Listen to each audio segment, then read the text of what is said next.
So what's up mga kailab, dating gawin at kung saan tayo nakilala. At so yun mga kailab, samahan nyo ako ngayong araw at kami mangingilaw. At dahil birthday ni Bayaw, tara samahan nyo akong manguha ng mga exotic food. Ang dini nga ni mga kailab, ang kasama ko po pangilaw ay si Bayaw.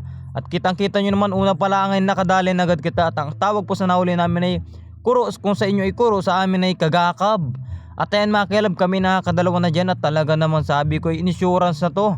Siguro naman mga kailab ay hindi na kayo bago sapagkat ito'y palaging inablog ni Kahilab. Mga sari-saring aktibidad na naman, kaya naman samahan nyo kami mga Kahilab.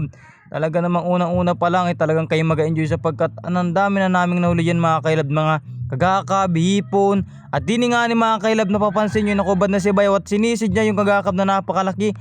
At kasi tumalpak doon sa may tubig ay sabi ni Bayaw ay sayang, napakalaki pa naman ay asisirin. At dini nga ni mga kailab ay talaga naman sura mong inapatawag yung mga malalaking kagakab. At si Arthur po pala sa mga may hilig sa mga exotic dyan. At pasintabi naman po sa mga ayaw sa exotic dyan. Wala po kami paki, joke lang. At so yun mga kalab, continue tayo. Talaga naman sunod-sunod po ang aming pag-uli ng mga malalaking palaka dyan. Palakang bukid mga kailab. At sa mga familiar po dyan ay napakasarap niyan. Ayun, kita nyo naman yung aking pinakita. Napakarami na namin nahuli dyan mga kailab.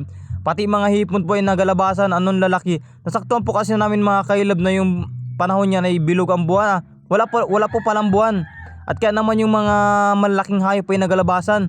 At iringani po pala mga kailab, meron po kami nakita nagaparadang hipon na maliliit. Ay talaga naman sabi ko anong ginawang tortay nun. At so yun mga kailab, yan nga po pala yung aming mga nahuli. At mga bandang oras na ito ay alas 12 na. At kami inabot na may ginang umaga. At sabi ko kahit anong oras naman ay boundary naman na talaga namang. So yun mga kailab, bali hanggang dito na lang muna ang aking vlog.